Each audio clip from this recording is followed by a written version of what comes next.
Speaker of the House, Kevin McCarthy. Mr. Speaker, I guess one other issue you can add is the origins of COVID-19. The power of subpoena is one of the biggest, most important things that Republicans have gained with their majority. That's true. And Sean, you've got to realize, why is a lot of this coming forward? You have some of the superstars on this show, from Rand Paul, and you got to give a lot of shout out to Tom Cotton for him going out forward. But remember, for 2 years in the Democrat majority, they never had one hearing on the origins of COVID. We promised it in the Commitment to America. We have the Select Committee on COVID. And what's coming forward now is a lot of the information that they know we're going to get. They know that we're moving forward. We promised to look after what happened in Afghanistan. Why did we have 13 new Gold Star families? We look, why do we have an Attorney General going after parents simply because they want to go to a school board meeting? All of this is going to come truthful. And there's a pattern of behavior here. Denying the New York Post story about Hunter Biden's laptop. Denying about COVID. I remember being in the Situation Room when President Trump was in, and Dr. Fauci telling all of us at the first origins of hearing about COVID in China that it did not come from China, that it could not come from that lab, that it was probably the market. And also to tell us we should not wear masks. And then he flipped about the masks afterwards. All those informations he wanted to very first come out with, that it could not come from the lab in China. At the very beginning, when he had no information, it makes you really wonder why he would bring that at the very beginning. These House committee hearings are going to be very, very important. It's important we get to the bottom of it and get to the truth to the American people and how they've been so wrong on all this. Let me ask you a question I've asked before. It looks like the deadline is somewhere around June as it relates to the debt ceiling.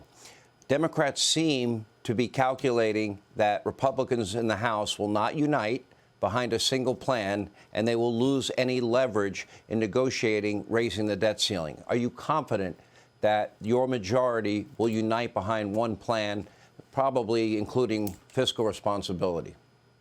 Well, Sean, we have to have fiscal responsibility. You saw what the Congressional Budget Office just came out with.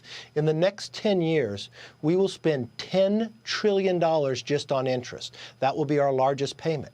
Today, we just gave China $60 million. We'll give them another $60 million tomorrow and the day after. Wouldn't you rather have savings and keep that money in America instead of paying China on their interest after what they did to COVID and everything else? And it's not just Republicans are going to stay united. I've had conversations with Democrats who've quietly come to me and said, Kevin, you are right. We have to do something on this debt limit. We cannot continue the path we're running down. Yeah. And you watch the president. He's going to have a budget out. I don't think anybody's going to support his budget, but we're going to bring the CBO director in, and I'm going to have a bipartisan briefing, just like we do in the classified when we have a top secret and a problem sitting out in the world. We're going to have this next week with Republicans and Democrats because the debt is that big of a problem, that we're going to sit in the auditorium, we're going to listen to the Congressional Budget Office, and we're going to start that conversation on how do we turn the tide for the next generation. Let's see if they actually show up, because they didn't show up at the border when Jim Jordan had a hearing last week. By the way, it was very respectful, Mr. Speaker, that you didn't tear up Joe Biden's speech at the State of the Union. I got to give you a lot of props for that. All right. Thank you, Speaker McCarthy. We appreciate it. Hey, Sean Hannity here. Hey, click here to subscribe to Fox News YouTube page and catch our hottest interviews and most compelling analysis. You will not get it anywhere else.